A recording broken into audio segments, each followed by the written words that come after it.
Once again, you're listening to Lifestyle Locker Radio, and this is episode 97 with Adam Hergenrother. And I just kind of in and out of crying for a while. My dad worked nights, and he came in real late. I had to have been like 11 or 12 at night. And he walked in, and like there was no like hugging or anything. And he kind of looked at me, and he's like, "Well, you have two choices. You can either do something about this, or you can accept the result." And at that moment, he left the room, and I said, "You know what? I'm no longer going to accept this result, right? I'm going to take action into my own life. I'm no longer going to live in mediocrity." Hi, I'm Dr. Josh Hant, and welcome to Lifestyle Locker Radio, where we help you create an awesome life and lifestyle. From nutrition to fitness, mindfulness to peak performance, and relationships to money mindset, we bring you on an amazing journey to help you unleash your human potential. Hey there, this is Dr. Josh Hant, and I want to talk to you a little bit about the 45-day endurance challenge. So are you a runner that can run at least a 5K? And you maybe want to run more, but you really don't know what steps to take. Maybe you want to run a half marathon, a full marathon, or maybe even the crazy ultra marathon. Or maybe you're someone that wants to run a Spartan race or a Tough Mudder or one of those other adventure races, but you don't know what steps to take. You got to go over to lifestylelocker.com/45-day endurance challenge. I've come up with a solution to your problem. It's a step-by-step program from mobility and moving to running and nutrition and mindset, all packaged in one place just for you. So head over to lifestylelocker.com/45-day endurance challenge. Check it out. It may just be for you. And now, enjoy the show. Hello, everyone.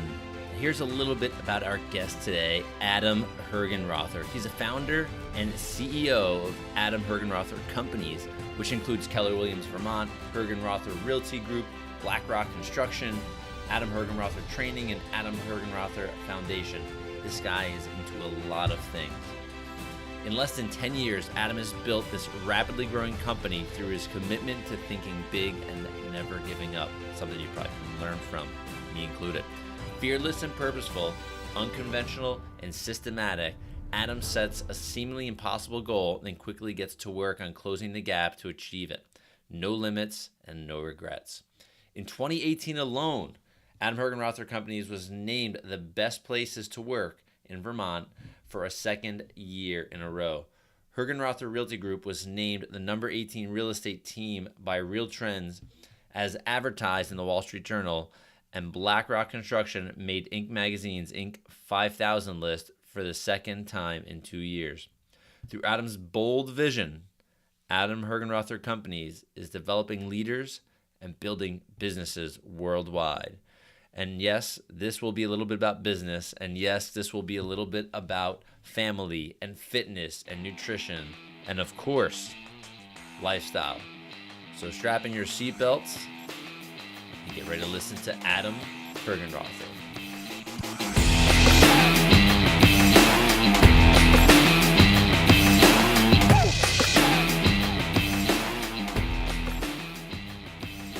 Right, Locker Nation, we got Adam in the house today. He's going to be a really cool interview for you. He's like one of our other guests in a sense that he's an entrepreneur. He's a go-getter in life. So he's not just out to create awesome businesses, but he's also out to create an awesome life for himself and his family. So Adam, welcome. Hey, thanks so much for having me on, and I want to say thank you for doing what you're doing and spreading the word about health and fitness, and really that becomes the most critical point in people's lives. And I'm just excited that you're spreading this message and honored to be on here with you. So thank you for allowing me. Yeah, so it was really neat chatting with you. I don't know if it was last week or the week before. My time's been going quick in my head. So give us a little bit of your background. Don't get into the fitness yet. Kind of just talk about like your transition into fitness. Right, I think it's pretty neat. Yeah, it is. It was a pretty interesting time. For about 15 years of my life, I was about a little over fluctuating about 100 pounds overweight. And, ultimately for me anyways, when I was overweight, I was very insecure. I was trying to always be somebody that I wasn't. That included lying, that included exaggerations, that included just always trying to prove to somebody else who I wasn't, right? And just kind of really creating a lot of bad habits. And ultimately, I was using food as some way of kind of being the constant way to kind of make me feel a certain feeling. I didn't realize that at the time. Just when I look back on it, that's what it was. So, up until this point, I was just in a lot of pain, right? And it sucked and kind of kept building and building and building. And I tried to mask it. And I think a lot of people try to mask things and problems in their lives. And then one day, it just kind of came to a head, right? I will never forget this moment. I was a freshman in high school. And I came home after school one day, and you know what? It wasn't like somebody called me something or something happened. It was just constant day after day. And finally I just came home and I just had my back against the wall and I said, you know what? No more. And I didn't know what my life was going to look like, but I just started crying like uncontrollably. Like I couldn't have stopped if you wanted me to. And I just kind of in and out of crying for a while. My dad worked nights and he came in real late. I had to have been like 11 or 12 at night. And he walked in and like there was no like hugging or anything. And he kind of looked at me and he's like, well, you have two choices. You can either do something about this or you can accept the result. And at that moment, he left the room and I said, you know what? I'm no longer going to accept this result, right? I'm going to take action into my own life. I'm no longer going to live in mediocrity, which is what I was really living in, right? I was just going through the motions. I was trying to live somebody else's life. So I sat up all night, kind of sitting up and just visualizing, but also just starting to dream a little bit, like what could my life be? And I didn't know necessarily where that was going to lead me. I just knew that this was not the life that I was going to live anymore. And so at that moment, I just made a conscious effort. Right then I made the decision, right? The decision was made.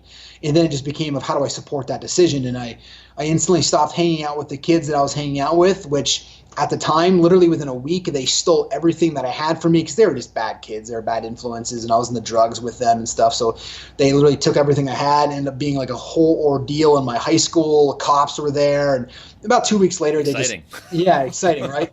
They just moved on, right? They moved on from that. And then I was kind of left in this transitional phase, right? Of like, who do I hang out with, right? Yeah. And then I got into sports, and I'll kind of pause there. But that's essentially what drove me into going, you know what, there's got to be something more to life. And I just hope that if they can get anything out of this conversation with you and I, that when people reach that breaking point, that they take that fifth step, which is to kind of jump through and realize that that's where life is. Yeah, so kind of getting into that moment, being 100 pounds overweight, you're a high school student, like this, you don't hear this, it's like, okay, I hear this, from people that are 30s, 40s, and 50s. It's like I'm ready to reinvent myself because I'm sick and tired of being sick and tired.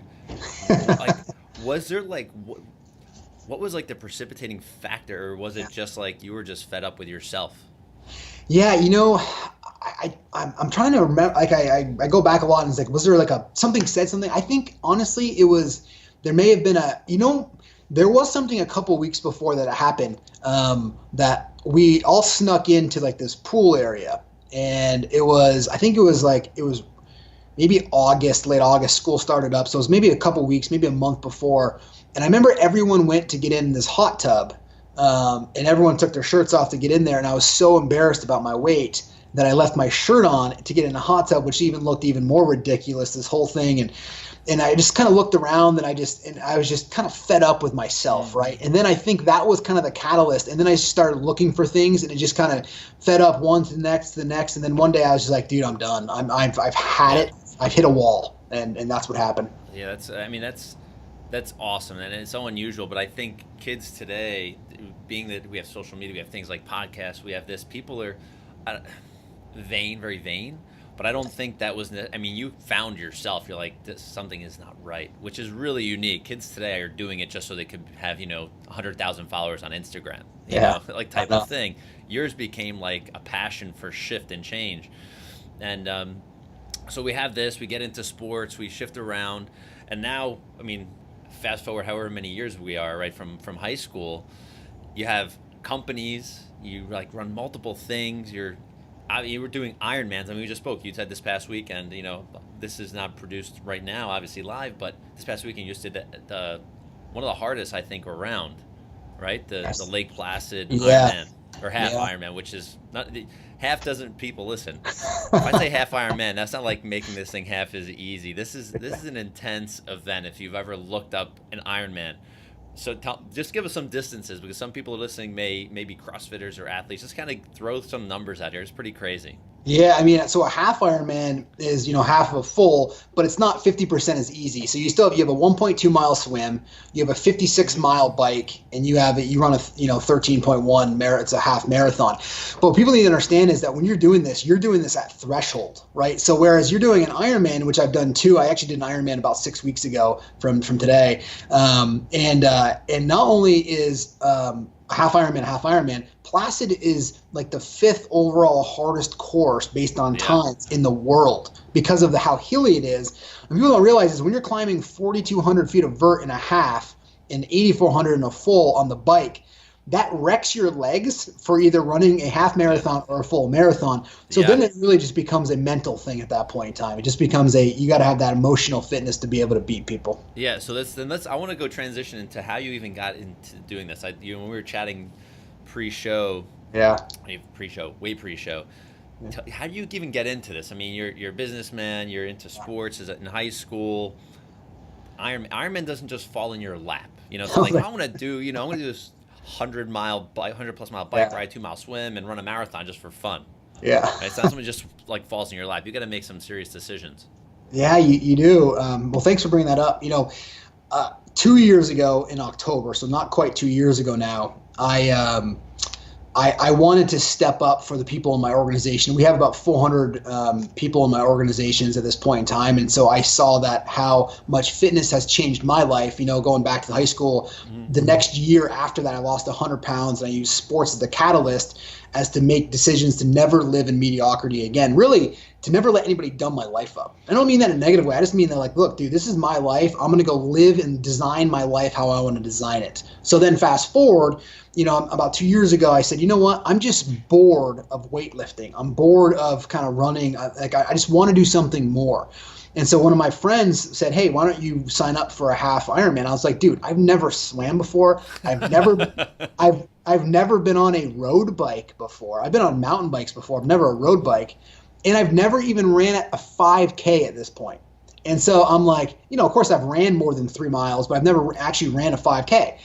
And so I did what most people would do is I just went and signed up, right? Yeah. And I was like, I'm going to go do it. I signed up, and then I said, well, I need the best supporting crew. So I talked to people who were elite endurance athletes, and because I'd never been an endurance athlete, and I said, who's the best coach? And they gave me a couple different names, and I literally went out there and interviewed coaches.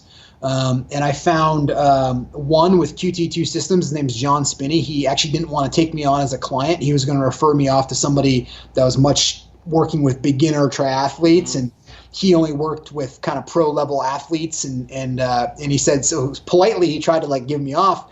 And I said, look, dude, I said, no. I said, I need you. I said, I need the best people. And he called me back. He said, well, let me pause for a second. He called me back and he said, all right, I'll do it. And later on, I asked him why he wanted to do it. He said, I wanted to see if our models and systems that we teach to people on a brand new athlete like yourself would work. And so we signed up in October, about mid-October. I jumped in my first pool, got lessons, and really started doing this for the rest of my staff. We've got 35, 40 people out of those individuals are now who are in run races now after fast forward 2 years in run races. Either some of them are doing Ironmans, some of them have done a full Ironman as their bucket list, and this became the catalyst for that. Other ones are just more inspired to go now and do a bikini contest because they're seeing everybody else. Look, this breeds into everybody else in your life of your family, into your life of the people around you. If you want change around you, go change yourself first and become that change, right? That's what Gandhi said, something along those lines. Yeah. So that's essentially how I got into it. And then, a year later, I qualified for the World Championship in South Africa a year into it, which was a pretty cool kind of experience to do. Taking somebody who's never done anything within literally a year. It was October 22nd of last year. I qualified basically a year after I started getting into it. So it was just a really neat experience, and now it's just kind of become part of my life. So everybody, if you're listening to this, he went from nothing to world championships in 1 year. And that's not to toot his horn. That's just when you surround yourself with the right people and you actually will take action steps to actually go for what you want, cool stuff can happen. Yeah. I mean, that's You know what I didn't do? I'm not, look, I'm probably a worse athlete than most people listening to this right now. What I didn't do is I didn't cheat. I never cheat. I never missed a workout. I stayed on point on diet. Like I just didn't allow myself to cheat. And I don't just mean cheat like, hey, I went and worked out. Like if there was a high intensity workout, I stayed the high intensity for the full hour. Like all those little, the person you become is a result of your daily actions. And it's the same thing for the athlete that you want to become is based on the results of every single thing that you're doing on a daily basis. So I just surrounded myself by the best people and followed their model and systems. And then when you get to a race day, it's just a celebration of your fitness because you're already prepared. Yeah, and if for anybody that's ever done an Ironman, you know what it takes. I've seen memes like this is years ago. It's like you wake up, train, eat something, Yes. have to go back and train, go to work, come back and train, like all these crazy things. You have 3 kids, Yep. right? All under 6. Right. So you have not like babies. You have kids that are probably in sports Yes. and doing all sorts of different things at this age. You have like 400 people in an organization. You run multiple companies. So time, how does that work? Getting into Ironmans has been one of the greatest gifts that I've had, not just from the physical side and leaking into other people, because it's actually forced me to realize that time isn't the cheat in people's life. People like to think that it is, but we all have 24 hours in a day. And so time isn't the cheat why people accomplish more or get ahead more. What it does is the more you pack into your life, the more you get purposeful. And then you have to use the magic word, which is what extreme time management is all about, is saying no. It's getting clear on the things that you're going to say yes to and then focusing on saying no to everything else. The problem now is that everyone sees everyone on social media and they think that like, hey, I need to be in Florida. I need to be over here. I need to be doing this stuff. So they say yes to everything and they dilute their ability to be good at anything. Right? I'm not really good at many things at all. I'm good at maybe 1 or 2 things. And that's because I only choose to focus on that. And so when I got into Ironmans, I literally, the first Friday and Saturday, I didn't want it to take up my whole weekend of, and your long training days are 6-7 hours, right? Yeah, so I didn't want that to take open my whole weekend. So I said, take the next Friday off, then take the next Friday off. Then finally my assistant looked and said, do you want me to just block off your Fridays? And I said, I felt guilty about taking Friday off. And I was like, maybe why don't we do that? But then what it did was it forced me to pack everything in my week in the 4 days. And then all of a sudden I started waking up and realizing I was actually the problem in my organization. Like I was the one actually getting in people's way. So then I started removing myself even more and more and more. And then my organization started growing better and better and better. Yeah. Because I started relying more on the people that I've hired to grow and be an adult inside the organization and start leading. So it's been a great gift to have that because it forced me to be very purposeful on what I wanted to say yes to. Here's the other thing. When you got to get up at 4 o'clock or anywhere between 3 and 4 o'clock in the morning, you say no to a lot of things at night. And by the way, in my world, nothing really good happens after 8:30 or 9, right? Like just to me personally, nothing good happens after that. So I've just learned to turn it off right when my kids go off, and then I start my day, depending on how long my training block is, but usually between 3 or 4 every single morning. Really? So you're even to this day? Like I know you just finished this the half iron. So you're like, is there a next event? And are you starting like does your training regimen, you take a break? Do you start another training regimen right away? What do you do? I will. I actually have a 30-hour adventure race world championship that I'm competing in September 28th. It starts on a Friday at 7 a.m. It's in Bloomfield, Indiana. It goes to Saturday at 1, and it's how many checkpoints you can get to in 30 hours.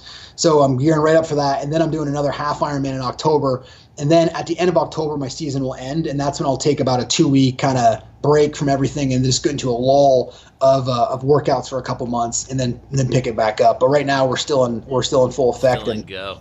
Still in go mode. But I'll tell you, it's made my life more purposeful in this because you start. Here's the thing: if you listening to this, if you can start measuring your day in minutes and not in hours, not in days. Right? If you measure it in minutes, every minute becomes a little bit more purposeful in your life. And then it just becomes this kind of habit that you create that you start not wanting to waste even minutes. Because then if you do, you realize like, hey, I could be doing this, I could be doing that. And so you become much more purposeful on your structure of your day, which is why if you look at my day, starting as soon as I get up in the morning, it's structured right up and through until I leave to go home. Yeah, so getting to that, I mean, first I want to make a cool comment. I see behind you, it says limitless. Yeah. And you're obviously in a place of work now. So this is really cool that's like kind of sitting on the wall. And I'm sure, I don't know what it says to Yeah, hustle. I was gonna say, there we go. I can see grit, hustle, limitless. I mean, I can't see that one on the far left, which just was a glare.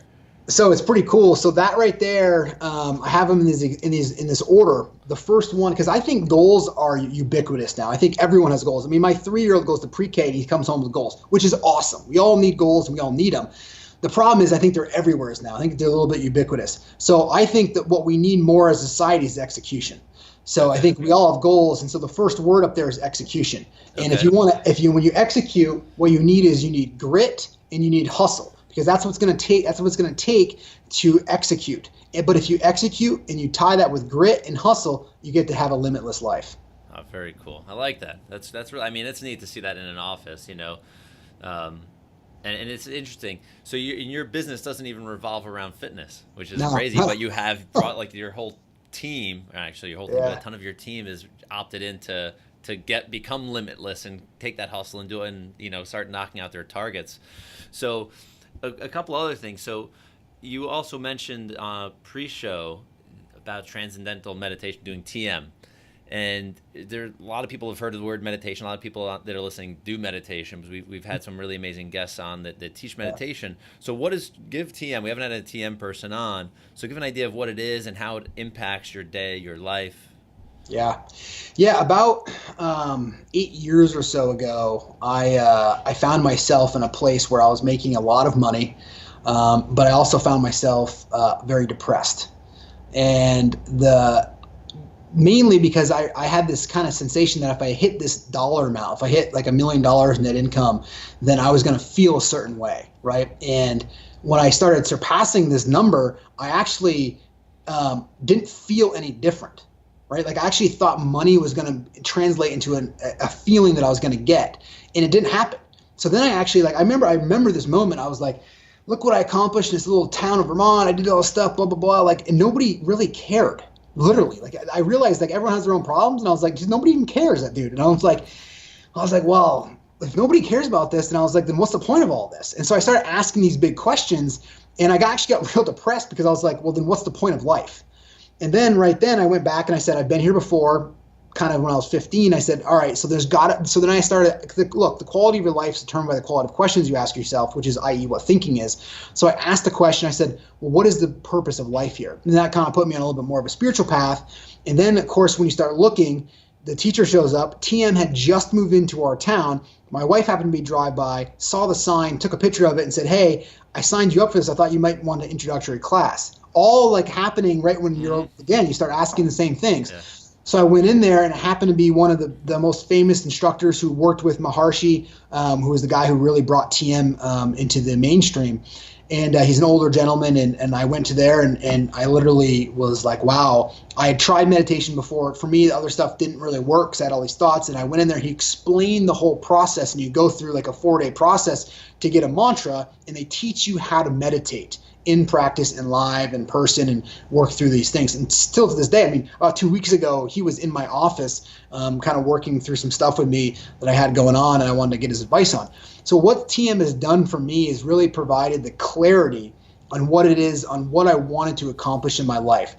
You talked about the future self, on my future self, which is my spiritual life, my financial life, my professional life, my physical life, and my social life, and my family life, right? What did I want from these things? And so TM, I like to explain it as it reduces the amount of stress that you have in your body so you can think clearer. And if let's use a sports analogy, if you are in one end zone and your goal is to get to the other end zone, but during the 100 yards that was there, right? The 100 yards that was there, you had all of these elephants that are on that 100 yard touching each other. So every elephant was touching each other. And what happens in most people's lives is if they're in one end of the end zone and they're trying to get to the next one, but each one of those elephants represents a piece of stress, if you hit one of those elephants, they all erupt, which is why people, somebody cuts them off and they erupt, right? They hit one of those elephants and they just erupt. What TM has done for me in this kind of metaphor, if you will, is it allows you to start removing more and more elephants. So each day along the path, you can go to the 10-yard line without hitting an elephant. Then you can go to the 20-yard line without hitting an elephant. So as problems show up in your life, you don't react to the problem. You actually stay more centered and have more clarity around what it is actually happening, so you can get further down the field and solve the problem permanently versus erupting and then not causing anybody anything good at all. So that's been a real, if that you can follow that kind of that example, that's been a really great thing for me, is providing that clarity on what it is that I need to focus on, and having a clear vision for my life. Yeah, and then you said you brought this teacher brought him into your office. Do they work? Do you have either your head team or your head of your organization? They kind of all have to participate, not have to, but choose to participate. Yeah, we've gotten a lot. At one point in time, we had about 10% of our organization in transcendental meditation. Some people have kept with it. Some people haven't. That's part of their plan. And but my wife and I both do it. It's been instrumental. We even gotten our kids kind of like in that beginning kind of TM, mostly just to kind of just have some clarity around that and modeling for them. And it's been instrumental in our life. I mean, it really, really has. So in whatever form of meditation you find, whether that's just literally sitting for 60 seconds and just breathing, sometimes the form of meditation of just being able to stop when in the midst of chaos and breathe for 5 minutes, that is meditation of saying, you know what? I'm going to control my life. I'm going to control what's happening right now versus allowing somebody else to push it forward for you. Yeah, so this is neat. You're kind of hitting a lot of different areas. In Lifestyle Locker, I talk about like the physical component of life, which has a bunch of things in it, the mental, emotional component of life, and then the biochemical portion of life, which is kind of what we put in our body, or on our body. So you kind of hit on all of these, which is really neat. So was there one teacher, were there multiple teachers that kind of led you in this? Because you've kind of hit a lot of the spectrum, all of the spectrum, right? Yeah. In lifestyle, which is really neat. There's actually just been a coach in almost each one of these different fields for me as I've grown. But people have to remember that this just didn't happen overnight. That's why I share the story about at 15. So people say, wow, you're really successful at, I just turned 37 at 37. And I said, well, people need to realize like this started 22 years ago when I was 15 years old, right? Like this, I started working on myself to add more value. So once I realized that you can add a lot of value to yourself first, which then brings value to the world, I just haven't stopped in progression of wanting more out of my life. More meaning, not just more. I don't mean more material things. I mean more meaning in my life. Like I have a thing on my board over here that says I'm obsessed with making other people filthy rich in my world. And that's so it's been more about how do I do that with other people. And then along the way, when you keep showing up along that future self, right, of like, who's my physical coach? Who's my spiritual coach? And if you don't have a coach, who are the people you're following, right? Like financially, like Warren Buffett's one of the best investors of all time. Why wouldn't you study everything he has? So I've watched all his videos. I've studied his thing. I've never met the guy, but like he's a coach and mentor in my life, right? So each, and then all encompassing this, one of my mentors, his name's Gary Keller. He's not only an extremely successful business individual, but he also designed his life like this, meaning like he was the first person to teach me that you didn't have to go out there and work and have this badge of working 17-hour days nonstop to build a big life. And he kind of corrected my thinking on that and said, actually, it's more impressive when you can work less and accomplish more. And so that's kind of been my mantra all my life is, how do I work less and accomplish more? And you do that by providing opportunities in your world for people to shine and do the things that you are. And remember, the world does not reward people for time and effort. It rewards people for the value that you bring to yourself or to others. That's big. That's big. And that can span across any area of your life, which is really neat. So I just want to jump back to your family real quick. With business and family and Ironman training and now this adventure race training and all of this. This is you're a pretty busy guy. You say that you keep fitness is like foremost in your life, and then kind of the other things, parts of your life follow behind. Why is that? Well, because if I don't exercise some component throughout a day, unless it's like a recovery day or something along those lines, I'm just not the best father. I'm not the best husband, which are my first two jobs. My first two jobs in my life are to be a husband and to be a father. And then I can't be a great leader, and I can't be a great brother, I can't be a great friend, right? So I always stack my life. So if that means that I got to get up before everyone else does, I'm going to hit the most important thing of my life to puts me in the best position to be the best father and the best husband, which for me is exercise first. And so I always make that a priority to get that done in my day. And we've structured help in the mornings to make sure that there's people there to help my wife so that I can always get my exercise done first thing and then jump into the next role of what I have to do. Okay, great. Is that something that you think is personal to you, or you think that's something that can apply in other people's lives as well? Well, I'm a little biased on this, but I think that it becomes the most critical thing in everybody's life. I think exercise, and look, if your exercise is getting down and doing 15 push-ups or doing a walk around the block, that's incredible, right? That's everyone's hard is their hard. So you just got to find whatever exercise outlet that it is for you. Part of it is a couple things. One is you're physically moving, which is great for your body to gain. I mean, first of all, I gained so much clarity in those exercise moments. When I'm down there pounding out a 3-hour bike, you're just thinking, right? Like I'm on a trainer crushing through these things. I'm just thinking about my business, my operation. I'm getting this stuff done. I'm gaining clarity on it. And I'm also crushing Audible books. I read about 1 to 2 books a week right now, just on Audible. And it gives you such good insight into that stuff. But by setting this up, this also gives you a mental victory every morning. So if every morning you can get up and you can, when your body's, because look, people think that I love exercise. Well, I don't, right? I'm addicted to the feeling that exercise gets me because I know that I had a mental victory. Like this morning, I just did Placid 2 days ago, right? Yesterday was recovery day. Today I woke up feeling like crap. I didn't want to work out. I got on my bike, I spun, and then the last thing I want to do is go jump in a pool. And I went and I swam about a little over a mile in the pool. And halfway through this, I was like, my body was telling me, just stop. You can do this. You can rest. You can stop. And every time that happens, I just choose to say no, and I choose to pound through that kind of that. I think self-mastery is overcoming that voice inside your head that says no, right? And that's all I was doing. So I just got to practice that emotional fitness. And then when you get done the swim, you feel awesome, not just because you physically moved, but because you made the decision to not allow anything else to impact what your goal and clarity was for that day. Which is super cool. I'm glad you brought up that mindset portion because, in business and being an athlete like you are, in my personal experience doing like an ultra marathon, your head is going to talk to you, and I'm going to talk to you the whole time. Why are you doing this? This is stupid. Stop. And for me, it was like mile 9, mile 13, mile 20, and it kept on. And I'm like, but I've just completed 20 miles. I never did that before. I just completed 25 miles. I never did that before. I just completed 30 miles. I never did that before. And you can. It's so amazing. Yeah. That the power of like what can go on in between your head and how many people actually choose to listen to that voice that's saying no. Just stop. It's okay. You don't have to do this. If you can stop, you can have that food. You can have that, right? Yeah. So it's really neat when you can kind of just say, no, this is my life. And you're having that internal talk. And then you're like, holy crap. I just swam on. Come on. 2 days after your Ironman, you swim a mile. I don't ever want to swim a mile. I'm not an Ironman guy. But it's just like, it's crazy. And I did the same thing post marathons, post ultra marathons. I'll get up 2 days later. I'll go for a run. I'll go to the gym. And people are like, shouldn't you take like a full month off? Like what? I go, for what? For what reason? I mean, I'm not going to be stupid. I know. But you can move. Your body's designed to do. We're human. Exactly. Yeah. So let's just jump one little bit into this. Yeah. I'm going to connect people, obviously, to everything, you from social media, from your businesses. If you're in Vermont and you're a realtor, you need construction, you need something to do with like living. Yes, living.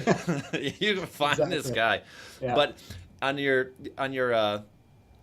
we have your blog here. I was scrolling through it this morning and going back about a month from when we're recording, you have that creating your future self today. I know we touched on that. And I urge everybody to read this. I'll share this direct post with everybody because when you start to look at Adam and how he's created his life, it's a big, it's like an umbrella of a lot of really neat things. And it's connected him. It's made him healthier. It's made him probably, like you said, a better father, a better husband, a better business person, a better leader for your organization. I mean, I love that you said what do you say? Like, how many people can I make filthy rich? Yeah, I'm obsessed with making others filthy rich. Yeah. When you have a passion to help other people create what you love, the universe will give back to you tenfold. I mean, I've been taught that my father's like, listen, everything you give, it'll come back. Just keep sharing. So is there anything else you want to mention? I mean, like you talk about professional, financial, physical, social, family, spiritual. I know we hit quite a bit on that. Is there anything else you want to share with the audience? Because I think this is such a huge topic. I mean, I sound like I'm talking to Tony Robbins here. Yeah, well, thanks. Tony's an incredible human being. If nobody's got a chance to see him, you should. He's created an amazing company.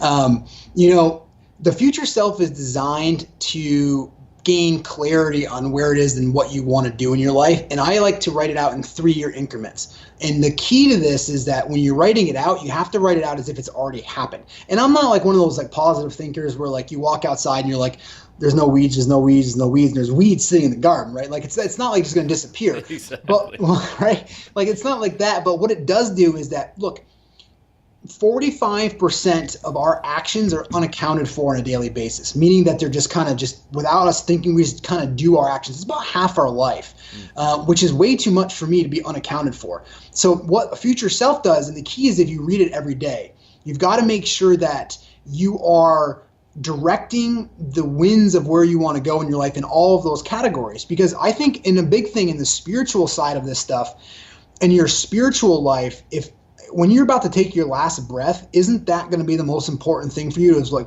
did I live my spiritual life? Meaning, giving back to people, pouring into them, allowing them to come in. What did I do for my life to be able to do that? So that's really important, just to think about what those look like and how it looks. And then what do you want your financial life to look like? What do you want your family life to look like? What do you want your social life to look like?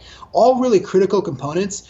And if you write it out in 3-year blocks about how things are going to happen in your life, it's going to be a critical way for you staying on point. Now, the key is that you want to make sure that you're reading this every day, that you're following through this every day, and that that you literally are. It's not going to happen. Like if you go out and you read something that happened in 3 years, don't expect it to happen in the first month. It may be that the year down the road, you start reading it again, you go, wow, this just happened in my life. And I think that's where people, they just need a guidepost to it. Otherwise, something else is guiding them and it's probably not the right direction. So you mentioned that 3-year increments. Are you making like 3, 6, 9, and you're going out in life? Are you making a bunch at a time? Or are you just doing 3 years at a clip? I'm doing 3 years at a clip. And again, you can just date it. You don't have to, once you write something down, you don't have to marry it, but you should at least date your future self, so that in 6 months down the road, if you want to adjust something, if something's not right there, then just cross it off and make the adjustment and write it in. We do that all the time with ours, and we use this as a staple kind of tool, if you will, in your tool belt to create and design you. Yeah, so it's okay to change. Yes, 100%, right? Yeah. And I think people that write stuff down are so locked into maybe if people are doing this, they get so stuck, and it's like, I wanted X, but I really don't want X anymore. So I figured myself out a little more, and it's okay to change things. And when you have that 3-year, that journal or whatever, that page or whatever may be written down, do you go backwards? Do you say like, this year I'm looking to hit this, or this year I'm looking to hit this, and then chunk it down? Yeah, you absolutely can do that. So like in mine, and in fact, if people want, if they go to my website and they email into us, I can share my personal future self with them if they want to see it as an example. I share it with a lot of folks.